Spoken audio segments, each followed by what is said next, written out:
Watchers in the Fourth Dimension. If mine's mine, what's yours?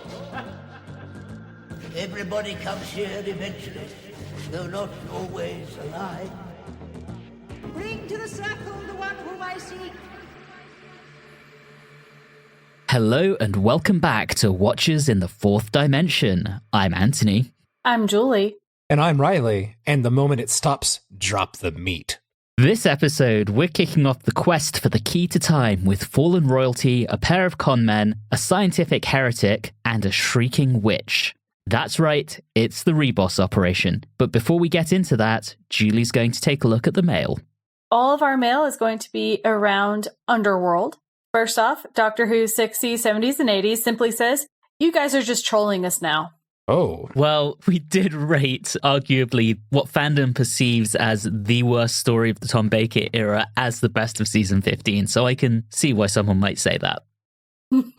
Next, Beardo Beatnik says, "Haters be damned. I think this one is fun and has some good concepts. 8 out of 10 rock falls." Beardo! Love you, Beardo. Guy Lambert says, "I rewatched this yesterday, thanks to the Blu-ray set, so was delighted to see your episode out today. Let's just say that I agreed with your scores." Oh. Yeah, you did. Dave Jones says, "I think there are some interesting ideas in the story, but one I'm betting the producers wish they could do again. Great episode as always." Thank you. I love when people love us. Am I getting a little full of myself? Maybe. You're letting your deep-seated need for affection show, Julie. That's what's going on here. Austin D. Patterson says, "Damn, definitely didn't expect this. Last time I watched Underworld, the effects and the tropes we'd seen before disappointed me so much that I flagged this as my least favorite episode. Harsh." That's because it's not beautiful. Like I said to me, the worst sin is when Doctor Who isn't beautiful. Sorry, Austin, not everything can be as beautiful as you are. However, looks like I'm gonna have to do some reevaluating. Oh, I'm glad that we can enlighten some of you all, and maybe you can just take another look at things. Love an open mind. I would argue for people that disagree with us, and that's totally fine, watch them again with us. Maybe how you think of a serial is because it was how you felt 10, 20, 30 years ago. If you watch it now, maybe it will hit a little different. We have one or two that are like that, Riley, so we'll see what they say. Okay. Uh-oh. All right. Mark Dunstan. Another lovely Watchers episode. Oh, I'm touched. It really was 2 pound and a ball of string. Yes, it was. Good story, great actors. Alan Lake is always good. He was handsome. Could have made a male model. Wonder what Austin has to say about that. But the look of it was awful. But Leela is still the best. Our friend Adam Wright says, "Overstated mantra? Check. Power-hungry computer? Check. Budget? $150? Check." I gotta say that this is not a bad story to me. I know the reputation it has in the fandom, but I've watched this a few times and I don't mind watching it again. Yes, but could you give me a rating? That'd be great. Give us your ratings. All right. Friend Tony Monticello says, "My strongest childhood memory of the story is the robot seers made a strong impression. I wouldn't go so far as to say creepy, but something about their glowy eyes struck me as surreal and vaguely unsettling. I always liked them. But minions can bite me. Seers came first." I think he's calling you out there, Anthony. I think so too. Not the greatest story of my OG era, but I hold it in higher regard than a lot of fandom. 7.5 saved fathers out of 10 sounds fair. Tony, I know we've been letting you down all season, but I'm glad you agreed with us on this one. Absolutely. Here's one of my favorites from David Patty. "Catching up with the Underworld podcast, and I think you've been fair with it. Basically, it's a good story, but oh lord, the edits and the FX shots. Years back, when I just started rewatching Classic Who, a mate of mine challenged me to an Underworld drinking game. The rules were simple. 1 shot of whiskey for every time someone's feet sank to the background, or when the shot of running guards got reused, or when the characters looked like they were floating. My memory of that particular rewatch cuts out abruptly halfway through episode 4. Wow, all the way through half of episode 4? I thought it would have been sooner. Speaking of which, to our audience, write into us, but when we eventually get to the wilderness years, would anyone be interested in joining us on a platform like Twitch so that we could do the Dimensions in Time drinking game? Just a thought. So 6 of my livers begging for a bigger budget out of 10. I loved that one. Nice. Friend Keith Burton says, your surprisingly upbeat assessment of the serial made me reassess my own opinions of it. Becoming a fan in 1979 meant adopting the accepted fan wisdom of that period. We were told it looked bad and was cheap. It was the worst serial of the season, we were told. But I always loved the book, which included the prologue about the fall of Minion Society and how it led to the Time Lords adopting their policy of non-interference. So there is something intriguing there. I'm going to go back now and watch it again with an uncritical eye and see if I enjoy it as much as you did. There we go. Fair enough. Love that. Yes. Nick Rutherford says, a really enjoyable episode from the Watchers. I'm glad you didn't trash this one. I remember watching this as a 10-year-old and not being struck by it being any worse than what had gone before. Love that. Shame they couldn't stretch to real caves, or at least real sets, as it would have enhanced what is no worse than an average story. Like you, I enjoyed Leela's line regarding the Doctor has saved many fathers, and agree regarding the Seers resembling minions. Yes. Oh boy. All right. David Gorton says, always had a soft spot for this one, as I think it was the first episode I ever had an audio recording of. And if a story benefits from being audio only, it's this one. Visually, it's largely terrible, but I think there's a strong storyline in there. The physical sets work, especially the Minion ship in part 1 especially, does enough to hold the attention. Some good performances here as well. Lots of atmosphere as well when you can't see it. The only other main criticism is that half the time you can't make out what the Oracle says. That's a bit accurate. But a solid 6.5 dodgy robots out of 10 for me. What we're hearing from our listeners and what received fan wisdom tells us is not jiving. So we love you guys. Thank you for being on this journey of reevaluation with us. I love it. Okay. Kieran James Evans says, good thing I was sat down whilst I was listening to you give your scores. Otherwise, I could have fallen down the stairs at Leeds Station in shock if it had been 5 minutes later. Okay, maybe this doesn't jive. Sorry, Kieran. Like, I don't hate this, but I find it a bit boring. Maybe. Still, part 1 looks quite nice with some great model work. A couple of shots match original Star Wars, in my opinion. All right. Them fighting words. Okay. Actually, was this the inspiration for Lucas doing the prequels on the green screen? Nice. Love that. It's decent for Leela, but to fit in with my scores for the rest of the season, it gets a 5 out of 10 nuclear deodorant cans. P.S. I like Leela's Coachella outfit. Love it. R.L. Gray says, I don't have much to say on this one, except I don't hate it as much as some. Actually, it seems a lot of people say that. I think once you get past the infamous CSO caves, it's a pretty standard story about a stratified society ruled by a computer, but with some nice bits, as you mentioned. One of a few things. The pacifier gun is actually one of my favorite sci-fi tech ideas ever. Would be great in a non-violent arsenal with the point-of-view gun from Hitchhiker's Guide. Nice. Yeah. Maybe, but not my favorite. Sorry. As a kid, I always thought the guns with the built-in shields were really cool. I could see little kids really loving that, actually. Yeah. This one I thought intriguing. Regarding the soft planet, it's thought that the gas giants of our solar system may have sludgy surfaces under their cloud covers. Given the unusual circumstances and early formation of the planetoids in this story, maybe there's something like that going on. I was able to suspend my disbelief for it, so. I like that. That's a potential way of looking at it. And last but not least, J.M. Casey, a summary.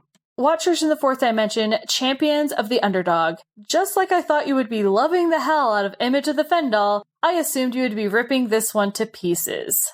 I am not upset that you didn't, though. When I first saw all these Spacey Williams-era stories as a kid, I really enjoyed them. This one in particular really captured my imagination, and I absolutely loved the mythological resonances. There was just something that really got to me about the idea that gods could really be ancient aliens. That sounds a little bit like Stargate, but yes. Yes, the situation is definitely very reminiscent of Star Trek, the original series. There it is.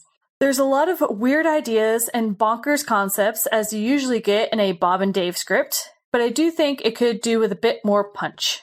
I'm still glad they hired them, though.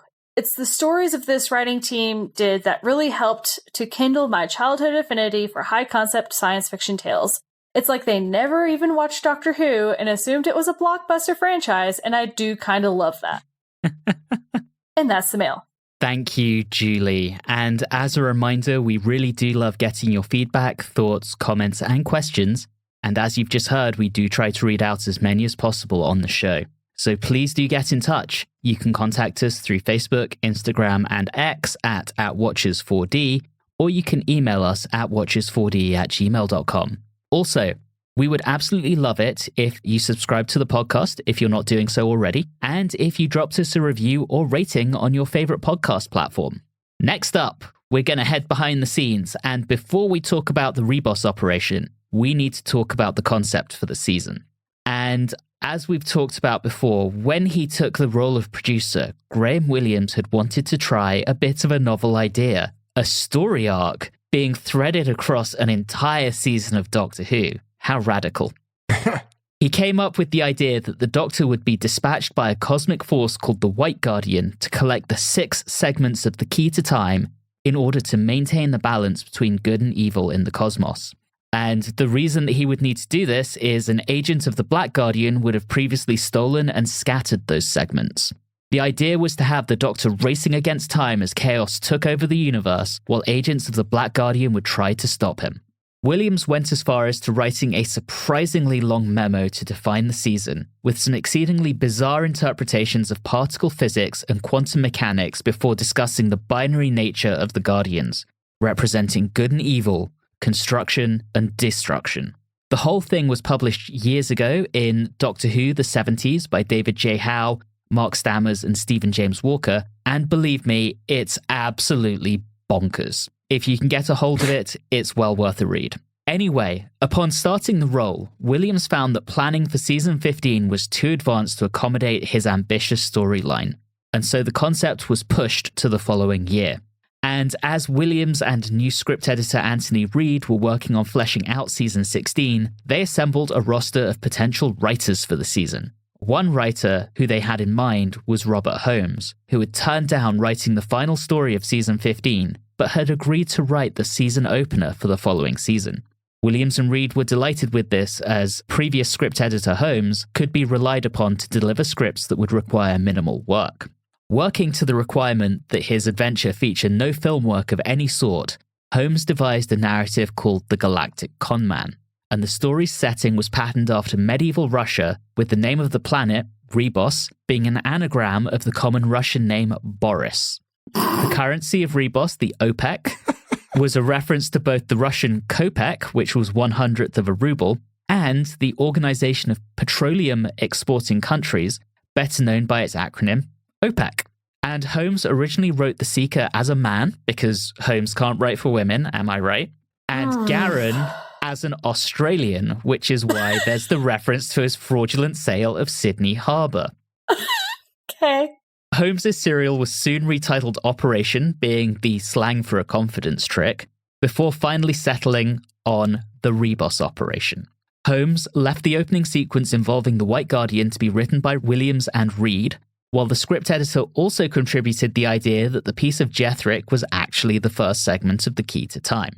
Another requirement of the story was to introduce the new companion, and I'm sorry about that, Riley. That's okay. All good things must end. Williams had tried to persuade Louise Jameson to stay on for one more season as Leela, but she just wasn't interested in doing it. So to replace her, Williams developed a new companion in the form of a junior Time Lord called Romana Devratra Lunda, initially to be shortened to Romy until the production team settled on Romana. She was conceived as being intelligent, aloof, and naive, but also as highly adaptable. The intent was to have her learn from the Doctor and, over the course of the season, start to reject the Time Lord ways. About 3,000 actresses applied for the role. Wow. And of these 3,000, 6 were selected to audition with Tom Baker. Williams pictured the character as a traditional Ice Queen, a blonde in the mold of Grace Kelly in Rear Window or High Noon. However, the role ultimately went to the dark-haired Mary Tam, who had actually been a classmate of Louise Jameson at RADA. Huh. And although Tam harbored some misgivings about becoming the Doctor's new companion, her fears were soon soothed by the strength of the character outline and the production team's assurances that Romana would be more than just another screamer. A press photo call to announce our newest cast member was held on February the 17th, 1978. And on March 20th, Tam was contracted for her first 2 serials. Now, in advance of rehearsals, Louise Jameson had reached out to her old friend and warned her about the difficult relationship that she had had with Tom Baker. And as a result, when Tom was rude to her, she stood her ground, stood up for herself, and earned his respect very, very quickly. Good for her. The Ribos Operation also introduced K9 Mark II, a new prop that had been improved to solve the various problems of the previous version, which had been noisy, broke down regularly, and interfered with the studio cameras. And to address these various problems, visual effects designer Dave Havard collaborated closely on the new prop with K9 operator Nigel Brackley. In late February 1978, Williams took a vacation, and if you remember from last season, nothing good ever happens when Graham Williams takes a vacation. Upon his return, Williams met with Graham MacDonald, the BBC's head of serials, and actually, I think this was good for the season because MacDonald asked Williams to tone down the level of jokiness exhibited in season 15 serials like The Invasion of Time. This was in spite of the fact that Williams' decision to place an emphasis on humour had actually been a reaction to MacDonald's own instructions to chart a course away from the levels of violence and horror exhibited in Doctor Who during the Philip Hinchcliffe era. What can you do? As we start moving into production, assigned as director for the story, we have the valedictory outing of George Spenton Foster, who we previously saw directing Image of the Fendal. Joining his key behind-the-scenes crew, John Nathan Turner, of course, continues as production unit manager, while Dudley Simpson makes his 50-second contribution for incidental music. As designer, we have the first of 3 contributions from Ken Ledsham, and he was also known for his work on Blake 7, Tenko, and the original BBC House of Cards, for which he received a BAFTA nomination. As costumer, we have the first of 8 contributions from the wonderful June Hudson. As a costumer, she also worked on Survivors, Blake 7, and All Creatures Great and Small, the show that would give us Peter Davidson. And she also did a turn as an actress and actually made a brief appearance in the first episode of the very short-lived Doctor Who spin-off, Class. Oh, I remember that. I never watched it, would you believe? Oh, I didn't either, but I just remember it coming and going. Maybe we'll figure out a way to incorporate it into the podcast in like 2038 or something. From what I've heard, perhaps just the first episode. All right. During rehearsals, Tom Baker experienced a little bit of an accident. One lunchtime, several members of the cast went to a hotel for drinks. Always fun when that happens at lunch, am I right? They were accompanied by George. George was a Jack Russell Terrier owned by Paul Seed, who was the actor who played the Gruff in Decay. Tom Baker came up with the bright idea of trying to get George to perform a trick in which the dog would leap up to snatch a sausage from between his lips. Oh, no. You see where this is going, don't you? George inadvertently bit Tom, resulting in a trip to hospital to treat a deep cut on the left side of Tom Baker's upper lip. As a result, Tom was forced to wear a large band-aid, which was very clearly visible in some of the publicity photos for the Ribos operation, and more painfully, the wound had to be concealed using makeup during the final studio session. And that was predominantly the scene where he meets the White Guardian. And in those scenes, they did the best they could to partially hide his face to try and maintain continuity, but it's pretty clearly visible at times. Anthony, you have just answered my very first question. Of what the hell's going on with Tom's face? Yes, in this serial. I'll just mark that down now, moving on. Otherwise, production was relatively uneventful, and part 1 aired on September the 2nd, 1978, at the unusually early time of 5:45, in order to accommodate the broadcast of the European Athletics Championships, which aired immediately afterwards. The following week, the show was back to 6:20. Part 3 was pushed back 10 minutes for the last night of the proms, and then it returned to 6:20 for its final part, so a lot of inconsistency on broadcast time for this story. Anyway, with that, before we discuss the story, Riley is going to give us our customary short summary. Over to you, Dr. Shrek. The Doctor and K9's holiday plans are disrupted when the architect from the Matrix orders them to obtain the Infinity Stones from the MCU. A time lady named... Wait, what? What? A time what? That's it. This podcast is over.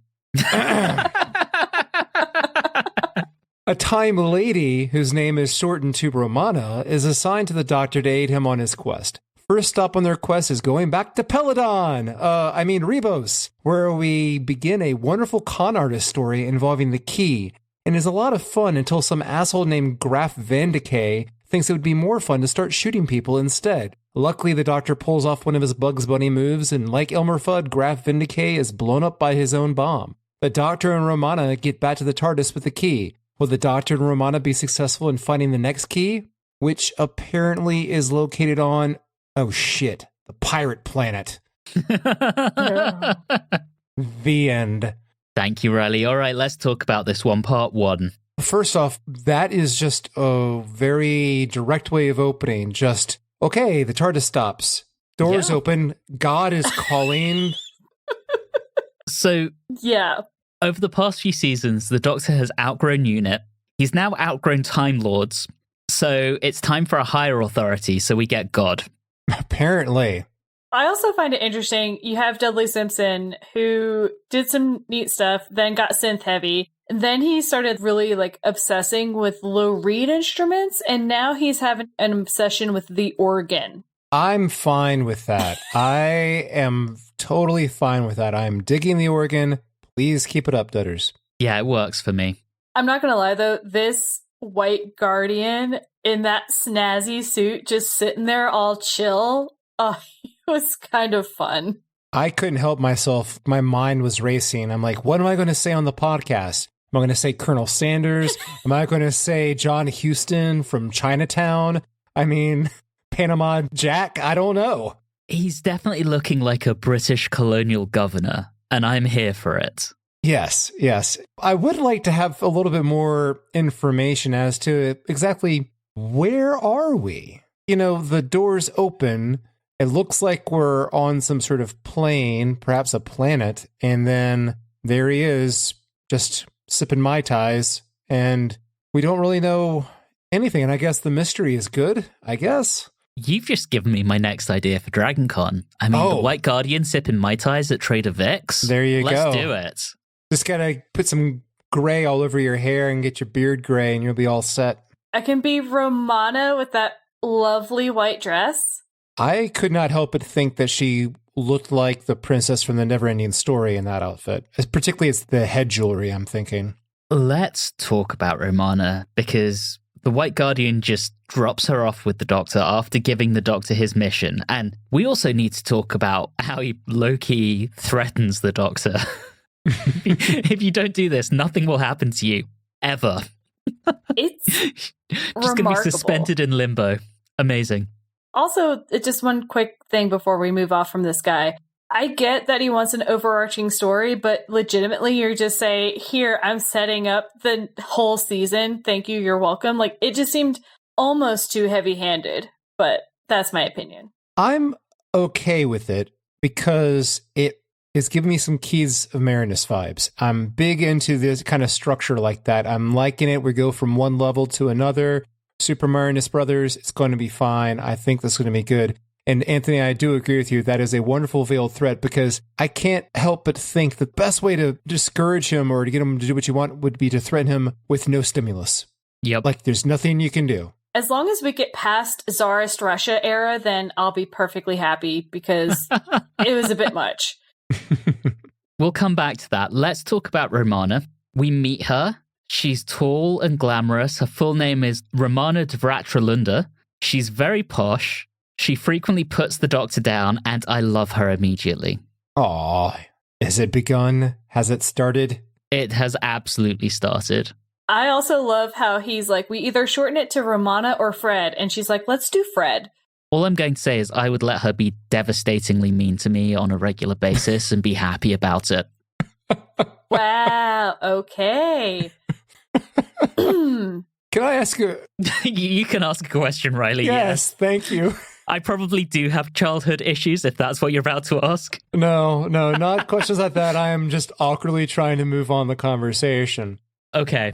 I have a question in regards to our overarching plot here. So there's keys of time. There's a white guardian. There's one key to time and there are 6 segments of it. It's broken up. Okay. Yeah. So like the Triforce in Zelda. Effectively, and yeah. We have a white guardian. Yep. And we have a black guardian. Now, I'm going to ask this question, Anthony. Hold it if I'm right. Don't give it away. All I'm saying is the black guardian better not be the master. Unless he is crispy. That's the only way I'll accept it. Am I allowed to tell you if you're wrong? Please tell me I'm wrong. You're wrong. Oh, thank you so much. All the right, master good. is not involved in this season in any way, shape, or form. All right. I could have dealt with a master in here kind of scenario just in a one-off serial, but if this was going to be where we were going to be going at the very end of it all, I would be disappointed. And just to let you know how serious I am, if I am lying to you on that, I will give you $1,000. Wow. Okay. Okay, so can we talk about this Russia place? Yes. Okay. Ribos. I got very, very strong Star Trek vibes with the whole society being too primitive to know that there is a greater thing out there, right? Like the whole concept of the Prime Directive in Star Trek? Okay, yeah. Oh, okay. Yeah, I mean, it does come across that there's a rule that way based on how Garron tells the Graff to basically behave. I found that interesting, but I just immediately... Do we even get introduced to the Graff in the first episode, or is it the second? No, we get him in the first. So Garron goes to meet him and schmooze with him. And the Graff is the worst. He's the worst, but I also think he's kind of tragic in his own way. How so? Well, we learn that he went off to war and lost his crown while he was at war. And he's got this whole faded glory idea. So when we actually see the resolution as he's marching into the catacombs, you hear his inner sounds of this battle that he fought years ago. He's a little bit tragic. He's never quite gotten over this. Yeah, but also they said that he was pretty terrible before he left. I mean, yes. Yes, he was. But okay. I just wanted to make sure you didn't forget that. Paul Seed plays him very well, in my opinion. I agree until perhaps the end. I think it gets a little scenery chewy towards the end. But at the beginning, I agree with you. Straightforward. While we have discussed the Graff, let's talk about Garron, because I love Garron. I love these types of characters, and I was getting some strong, maybe it's the size of him, I was getting some strong Stephen Fry as Lord Melchett vibes from him. Oh, absolutely. Yes. And Garron and Unstoff are that quintessential Holmesian double act as well that Robert Holmes loves to use. He's brilliant. Yeah, I wish Unstoff was a little bit more like some of the other duos. He was almost like too nice or too, I don't know, straight-laced. I don't know what it was, but if he had just been a little different. I disagree with you, Julie, because I think there's such a good juxtaposition to each other. You've got this big character in Garron who's just a bullshitter and full of himself, and this slightly nicer, more trustworthy Unstoff character. I think they actually work really well and play off of each other really nicely. They do play off of each other really nicely. I will admit that. That is accurate. This whole setup, I'm not going to hide it at this point. I love this story, and I think this setup is brilliant. Garron and Unstoff, the scam they're trying to do, luring in someone like the Graff who desperately wants to take back his crown. It's simple, but it's smart, and it's done well. I do enjoy this type of genre of story, the con artist / heist story. Mm-hmm. I enjoy it a lot. And while we're on the topic of our characters, since this character seems to change every now and then, Tom Baker's Fourth Doctor this time is back to being not cranky. Yeah, we've got Bugs Bunny Tom, and I'm trying to think about it. I think we have him all season. Oh, God. I think. Thank you. Because he had some really great lines this serial. I do enjoy him catching Garron's voice and making a joke that he may be a cricket scout because he recognized it's somewhere back on Earth. That's wonderful. Because he does that thick Somerset accent that I'm not particularly good at imitating, so I won't try. But yes. The accents were interesting because there were a couple times when I was sitting there, I was like, man, that is like a heavy accent. I think that was the point. If you guys ever see friend of the podcast, Adam Spring, ask him to put on his thick Cornwall accent, and it's not too far off of this. Oh, okay. Yeah. I've heard him do it, and it's always a delight. All right, so as we get to the end of part 1, there's the heist situation. Garron's already gone down and put the Jethric in the case, and we get the Doctor and Romana kind of breaking into the Crown room. And, of course, Romana gets herself into trouble with the Shrivenzale as the door comes down. And that's our cliffhanger that leads us into part 2. The Shrivenzale, which I'm going to mispronounce later, I promise. Shrivenzale. Shrivenzale. There we are. Yeah, Shrivenzale. You already did it. Ah, right off the bat. Really love the added blood they put on its face at the end of part 1. And I thought from what I saw, I was like, okay, that's decent, good-looking creature. It's not a horny shrimp. It's not a horny shrimp, and it's not a guy in a black trash bag. So it's got a lot going for it. They do a good job of not revealing all of it until later. And then later you can see it's not that great at all, but it's fine. It's fine. And it's not killing the serial. I mean, it's obviously a man in a suit, but it's a well-made suit. The way the eye blinked was really good. That was really well done. And they minimized the use of it. It's there for the kids, but it's not overused, which is smart. And it's not just a battle against them, right? That's not the purpose of them. It's like a threat on the kind of outskirts of the story. You know, if you fuck with it, it's going to eat you. But the real threat in this is the Graff. Oh, yeah.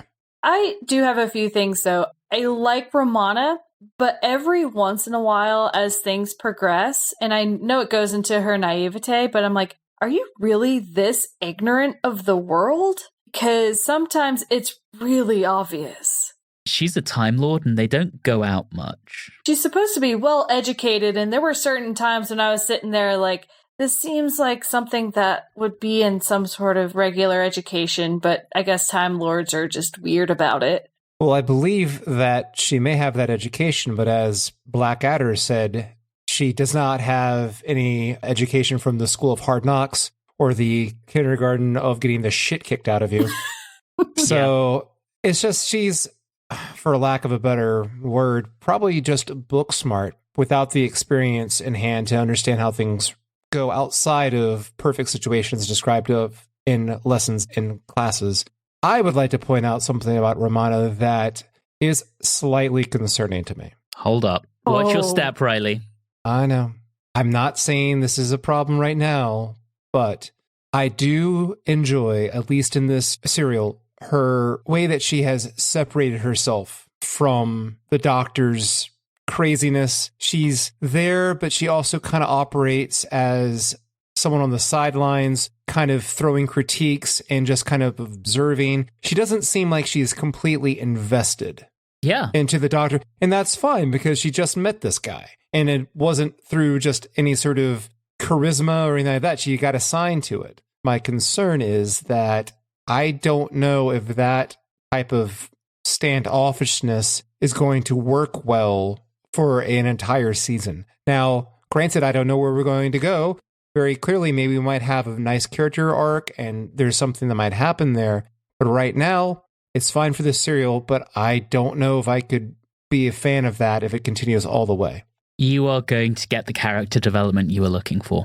Excellent. As you notice, I feel like I'm scarred from last season. That is now twice I have asked Anthony, please, Anthony, tell me it's going to be okay. I have these concerns. Is the Master going to show up? Is Romana going to turn around? It's okay, son. It's going to be okay. Oh, no. Oh, no. I had a question on Garron and his scheme, because I don't know much about the society, and I just had some questions how he could just walk up to the guy guarding, for lack of better thing, the crown jewels. Yeah. And just say, hey, can I keep this other stuff here? That seems so bizarre to me. Well, he has papers, and it's very clear that the Shriv captain, who, by the way, the Shriv captain is played by Prentice Hancock, otherwise known as Salamar in Planet of Evil. Oh, wow. Yeah, surprisingly good. Anyway, before I get too off track, it's made clear that he is astounded by the amount of money, and he's offered quite a lot of money to do it. So effectively, he's offered a bribe, and he takes it. I believe this was a plot line in Game of Thrones, being able to do a con by, can I put my money in your vault situation? In fact, that seems to happen often now. Wasn't that in an Ocean's 11 or something? Maybe, I don't know. They're all fans of season 16 of Doctor Who, it's obvious. Apparently. Well, unfortunately, and maybe I'm moving too fast here, but we have our con artist heist set up and we're playing through it. And then around the end of part 2, the Graff discovers the bug within his camp, and now he's after Garron.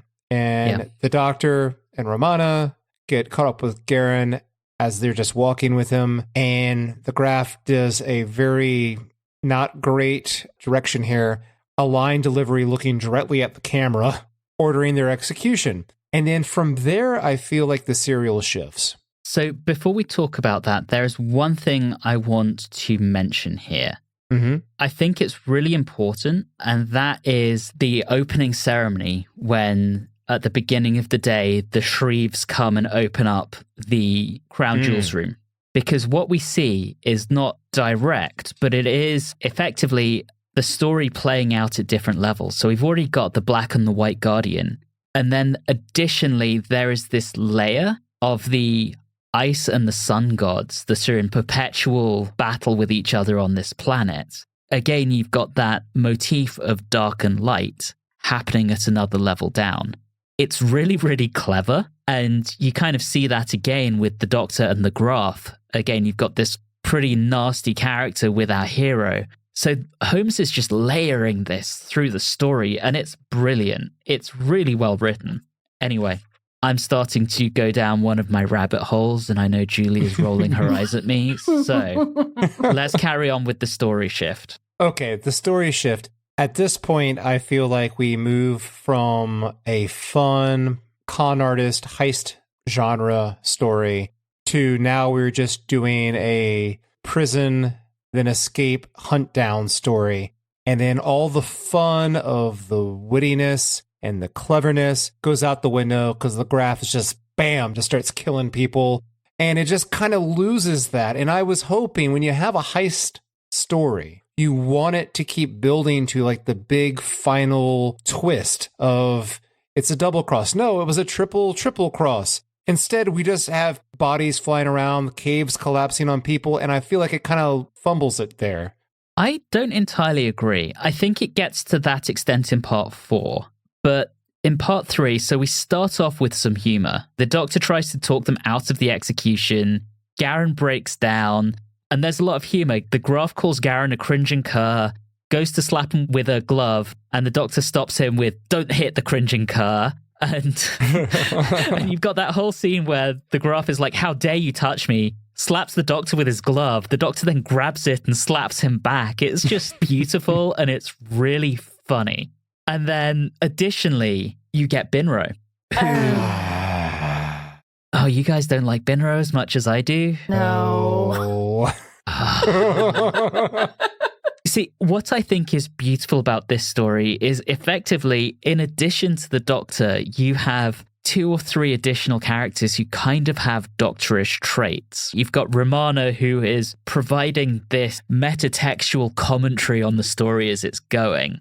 Then you've got Garron, who has this chaotic energy that you saw with the second Doctor. And then you have Binro, who's this heretic from his own people, who's gone against the norms. And he's really sweet. And that moment of realization when Unstuff tells him he was right is just wonderful. What doesn't help is that since I've already seen the Van Gogh episode, this does not hit nearly as well as that one does. Yeah, right? But this happened over 30 years before that, Julie. It's not as well done, I don't think. Well, TV wasn't as sophisticated in 1978 as it was in 2011.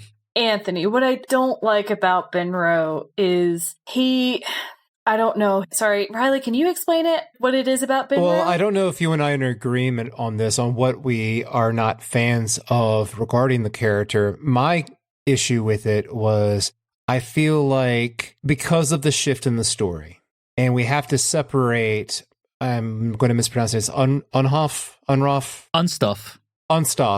We have to keep him separate from our core group, Garron, Romana, and the Doctor. We have to give him something to do other than just sitting by himself somewhere. So what do we give him to do?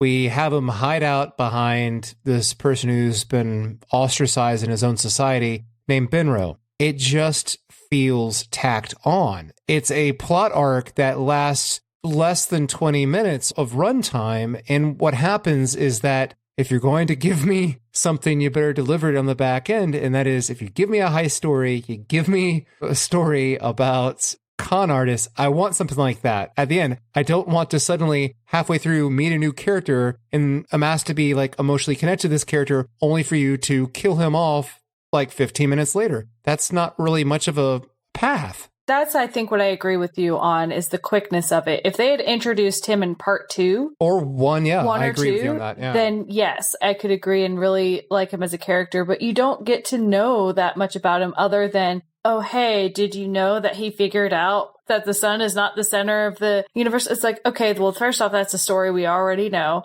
So we're just going to liken him to our own history. I think one of the things that they were trying to do with the character as well is do some more world building. Mm-hmm. I don't think it really worked exactly how they wanted it to. I think it kind of does, because if you listen, he talks about how effectively he was forced to recant and now he can't work because his hands are useless. They broke his hands.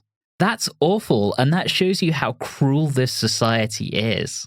Listeners, what do you have to say?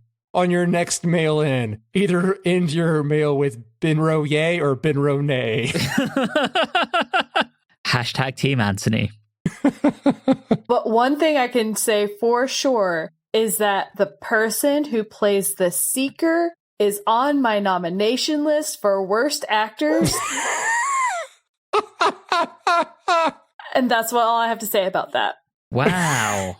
Oh my God, she was something else. It was one of those things where I was typing notes and then she starts up at the beginning of the scene and I'm like, what the hell is going on? Just wow. She's the equivalent if you go to your local Baptist church and you got someone speaking in tongues. Like, it's quite clearly an act. Right. Yeah, a witch doctor. And it kind of works for me. I don't know.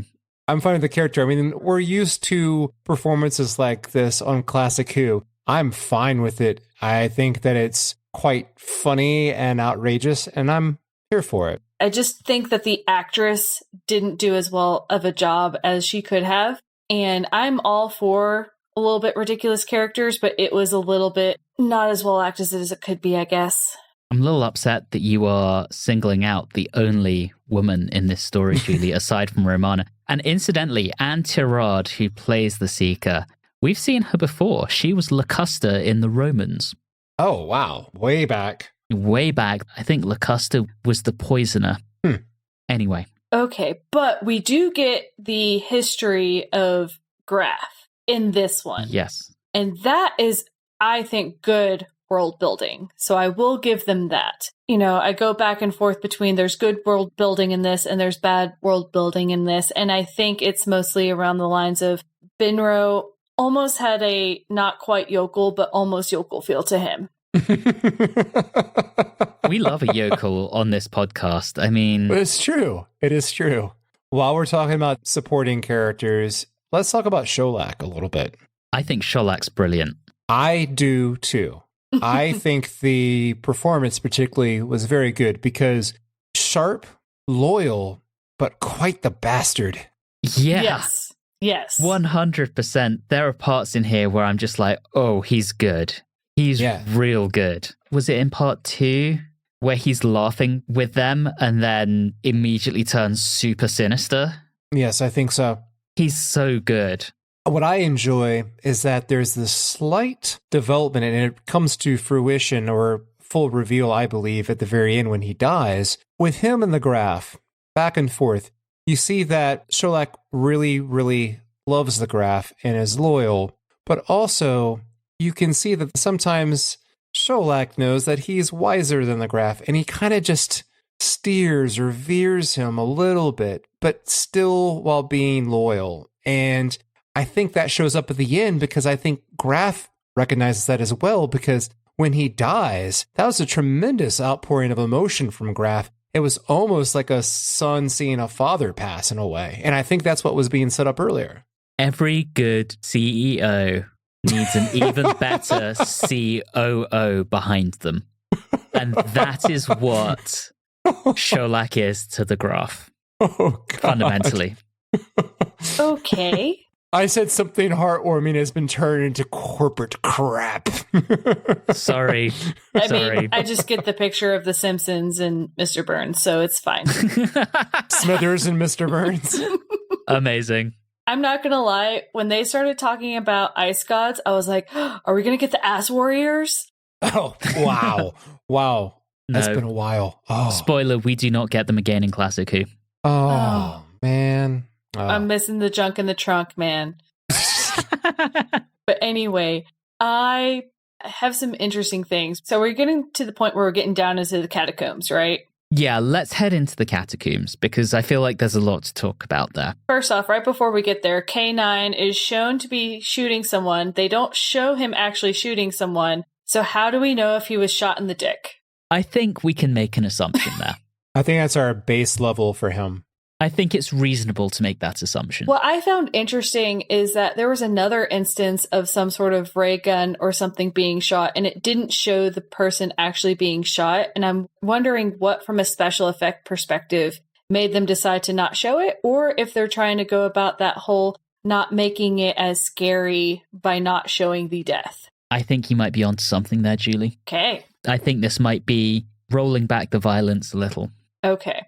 That's what I had a feeling of, and that's why they didn't show any of those deaths on screen. Yeah. Before we go into the catacombs, we first go into the Hall of the Dead, which I think looks amazing.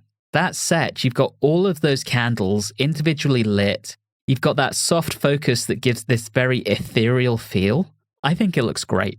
I would say about the sets, they look good. Obviously, they did not have the money to do this. This is probably reused costumes from some BBC show, perhaps. I would have preferred if we had something truly alien instead of something that looked like the Ren Fair or Russian, yes. Yeah, I think what they did here, given the budgetary issues they had last season, was to play to the BBC's strengths. Right. Which I think is smart, because this looks really good. Yes, it does.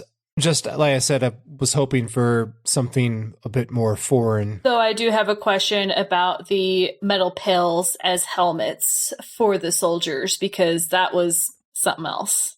Before we go into that, I do want to say there is a historical theory around cyclic history, that history develops in a similar way across multiple civilizations, which is kind of how you get this kind of medieval Russian feel on a foreign planet. There is a legitimate theory around that. But anyway, Julie, let's talk about that. I mean, it's just the fact that they wear metal heads. Again, it goes into the costuming not being, I think, what it could be, because hell, you could even bedazzle that metal pail and it would have been a lot more interesting than just a metal pail. Better not be knocking my girl, June Hudson. That's all I'm going to say. Just on the helmet design. I can get past a lot of other things. All right. We're heading down into the catacombs, and the Seeker knows that Unstoff is down there. The Shrieve captain and his guards won't go down, and Binro reveals there is a colony of Shrivenzales down there. So everyone's heading down. K9 warns the Doctor and Romana and Garron that others are coming, so they all hide as the Graff and Co. come in. The Doctor knocks a skull to the ground, which gives them away, and we end with the cliffhanger. And nobody will know how he tried to trick the Graff of Vinder K. And we're into part 4. Which is hilarious when you consider how part 4 ends. No one will trick the Graff Vinder K. Kaboom. So the Doctor has his dog whistle he'd previously used for K9. Does he summon the Shrivenzale with the dog whistle? Like, is the Shrivenzale basically a puppy? Also, can we talk about that weird, like, 3-person dog pile that... Yes, we certainly can. Well, first off, at the very end of part 3, the way that Garron is, like, holding on to Romana, I'm like, excuse me, sir. Like, you're just feeling up Romana, aren't you? And then we make it a 3-person dog pile. I mean, come on. Well, wait, is it that point? Is that where he steals the detector from her? No, that happens kind of off screen. Okay. Yeah, Julie, I agree. I mean, it does seem a bit out of line. It is what it is. Let's talk about Shollack. This is where we get another character moment where Shollack talks about an instance from his and the Graff's past, where they're talking about a labyrinth that they were in for the best part of a year. And it's just one of those ways that Robert Holmes very, very smartly brings a lot of depth to these characters. You get to feel their history, and there's some world building here, and it's just one of those things he does so well. Right, I agree. I had mentioned it previously. Their relationship, how they play off of each other, is excellent. And the opportunity right there is not just playing a little bit of world building. It also, once again, emphasizes their relationship, underlines it. So we have that wonderful death scene. Yes. On the flip side, we have the Graff being a fucking psychopath. Right. When they're trying to summon the Seeker, you know, she'll come in her own time. So he just decides to kill one of the Shreves to show his displeasure. Like, he's just awful, and I kind of dig it. Well, see, it's funny because it's a necessary turn, I think, because of how the show resolves that character. Because at the beginning, he's really the victim of a potential crime, or in the middle of a crime, being conned. And so, obviously, he may be a bit of an asshole, but he is still being tricked and conned. So there's a little bit of sympathy there. So what can we do to remove that sympathy? Turn him into a homicidal maniac. Yeah. So you don't sympathize with him in any way, shape, or form. By the time we get here, no. Yeah. You kind of think, okay, he's the kind of worthy victim of this kind of heist, but it's also really risky. Because if he figures it out, he is going to lose it. And he does. He does. I do want to talk about some great lines that do happen towards this end and all this big climactic, because I think my favorite is Garron saying he's struggling with his conscience and he won. Like, I get we're running a con and I get that this is how you are, but just don't give up, do you? Robert Holmes has such a gift for dialogue. He really does. Mm-hmm. And I will say that the Seeker also has the great line of the bones are alive. Mm-hmm. I will give the Seeker that. That was really awesome. And at this point, we have a bit of the Graff being, I think this would be the right way of using it, hoisted on his own petard. And that because he has killed a Shrive guard, the Shrive captain is like, well, hell, let's blow the entrance. Yeah, just close it up. Let's solve that problem real quick. Which then leads us to our separation of the Doctor, Garron, and Romana and K9, where the Doctor goes off and then sets himself up. Really, he's gone for practically the last 8 minutes, other than just hiding in the background. Garron steals the detector from Romana. Yep. Romana realizes it. And when she's with K9, they have a little cute back and forth. It's not up to Leela and K9 levels yet, but it's only her first serial. I'll give her that. And then we start getting towards the end game. So I want to talk about Binro's death. Ah, right. Because Binro is found by the Graff and his crew, and of course no good is going to come of this. And this is also when we see very clearly the Doctor is in disguise as one of the guards. He walks off and you see the scarf trailing from the back of the cloak. But the Graff guns down Binro right in front of Unstoff. And Binro gets to die knowing that he was right. And he dies right in front of the Doctor without ever meeting the Doctor. I think that's so sad. Why does he need to have met the Doctor? Well, because I think there's a parallel in them, right? They're both kind of heretics to their own people. So this secondary character who believed something very different from the rest of his people and was right never gets to meet this more cosmic version of himself. I mean, I feel that's a bit of a stretch, but okay. I can understand. I think it's very Robert Holmes to do that. That's all I'm saying. I think the man was a genius when he wanted to be. There you go. I'm trying to recall, but don't we see the Doctor in disguise flinching at that moment? We do. Yes, and that was good. It's kind of hard with that type of direction to, especially if it had not been set up before previously, to go and provide, I don't know, a POV shot or like an up-close shot like of his face inside the helmet, which would have been very tough to do.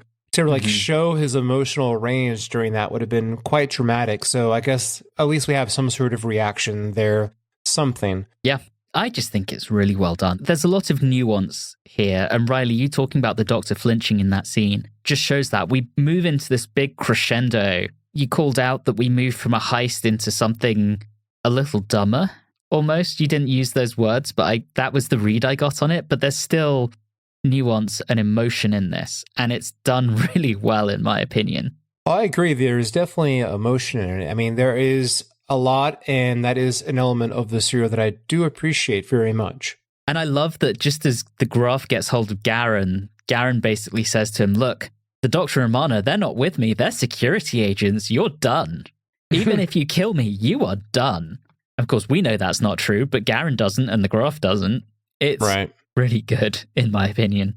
We hit this crescendo. Riley, you kind of called it. The Shriv captain decides he's going to close up the catacombs, fires his cannon, the roof collapses, and Shollack dies right in front of the Graff. And old boy is just devastated. He's going to destroy the entire fucking planet in revenge. Pretty proportionate response, right? Absolutely. You lose your right-hand man, what else are you going to do? Right. Slash boyfriend. Yeah. Okay, yes.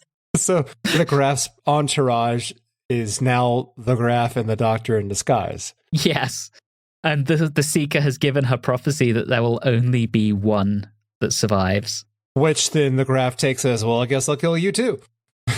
Obviously me. He exudes main character energy. To put it in 2024 terms. Wow, okay. All right. I love how the Doctor does a whole switcheroo with the bomb. You know, just as he gives the Doctor the bomb, hugs him, and while he's being hugged, the Doctor does the switcheroo with the Jethric. Which, I have to say, I mentioned it in my summary, but I swear to you, I think Bugs Bunny did do that with Elmer Fudd by, like, doing it off of a hug. I think he did. I think you are right. It's crazy. And I know the reason that they had to shoot it this way is because, one, this isn't a David Cronenberg movie where you can show someone's head exploding. They had to put it off screen. But you have to admit, especially with him shouting and being all boisterous, the Graff, as you see him turning the corner, then explode, that is comedic. Yeah. There's comedy there. It is very Looney Tunes. I will give you that. I really like it. I mean, this story overall has a lot of comedy in it. Yeah. And that just feeds into it. And it's actually funny, unlike some of the terrible fucking comedy we saw last season. So-called comedy. Yeah. Well, I hope his TARDIS strained. Oh, fuck off. All right, carrying on. So we get one last interaction with Garron trying to get the Jethric back. He tries a sleight of hand with the Doctor. And of course, the Doctor takes it back and the Doctor and Romana go off in the TARDIS. You know how fun it could have been if the Doctor actually hadn't gotten it back and he had to go hunt him down again? That would have been kind of fun. If this had been a 7-story season and there had been 6 segments, yeah, hunting Garron down could have been quite funny. So we end in the TARDIS, turning the Jethric into the first segment, and that's the first of 6, and that's the end of our story. So let's talk before we score this, we had 0 jelly babies, first and foremost. We had 0 I'll explain laters, and we had 0 quarries. However, does this get any camp count points? I think that some of the performance of Graff and Decay should merit perhaps 1 point or half a point. And I think Garron gets a little bit. Not much. Should we go with 2 overall then? I'm fine with 2. You can go with 2. Okay, 2 camp count points. That's better than nothing, you know? Mm-hmm. Certainly better than a kick in the teeth, as my father would say. All right, let's go ahead and rate this. And Riley, you have the privilege of going first. I am cautiously optimistic with this opening of the season. I enjoyed the con artist angle, the doctor not being grumpy, the dialogue, the pace. Romana seems fine to start. I mentioned I want to, and Anthony's already confirmed, have no worries. She will not be as distant as she was in the serial. The last 2 episodes of this serial were a bit of a disappointment to me. As I had mentioned before, our confidence game, high story, kind of gets thrown out the window, and now we have a brutal murder chase with Binro thrown in there. And that, to me, feels like a bit of a cop-out, because I wanted to see the Battle of Wits go all the way to the end, and not just a crazy asshole killing people. But hey, still no horny prawns, no taxes, no pointless villains, no convoluted plot. It's a really good step in the right direction from last season. So I'm going to give this a cautious 7.5 Homes of the Long Dead and the Ice Gods out of 10. All right. Julie, do you want to go next? Sure. I probably came across as pretty harsh when we were discussing this. And I think it's mainly that while, yes, I did enjoy this, the plot is not convoluted. There's a lot more depth to it. You have some really good characters. The acting is great. The sets are great. The monsters that were used sparingly in such a way that, you know, we're not just focused on something that's very terrible. I'm just a little more harsh on it because I just think there are things that they could have shored up a little more. If you were going to do more world building, maybe do that a little bit better. So I will still give it 7 pale-headed soldiers out of 10. All right. Well, I feel like I have been pretty unashamed in how much I love this.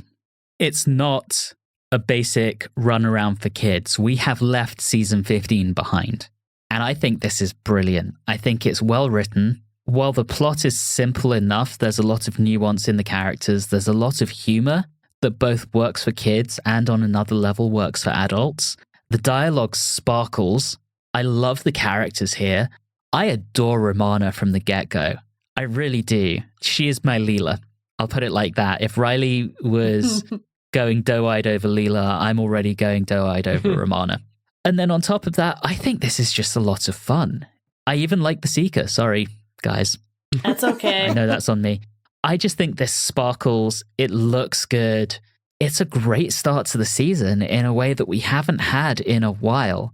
And so for me, I'm going to go ahead and give this one 8.5 slightly grumpy Shreve captains played by Prentice Hancock doing his most demure performance in a long time. Wow. Out of 10, which gives us a story average of 7.67. So we are at a pretty strong start for this one. Let's see if the season will keep it up. Anyway, that brings us to the end of the episode, and as Riley alluded to at the beginning, we will be continuing the quest for the key to time next time around with The Pirate Planet, which incidentally was written by a gentleman by the name of Douglas Adams. Hopefully there's no space pirates there. In the meantime, as always, thank you so very much for listening, and of course, have a good one.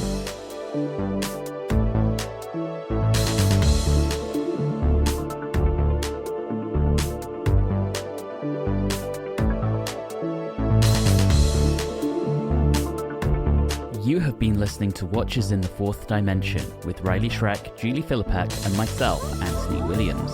This episode, Missing the Junk in the Trunk, was recorded on Wednesday the 3rd of April 2024. If this is your first time listening into the show, all of our previous episodes are available wherever you like to get your podcasts. You can interact with us on Facebook, Instagram, and X at @Watchers4D, and you can also email us at watchers4d@gmail.com.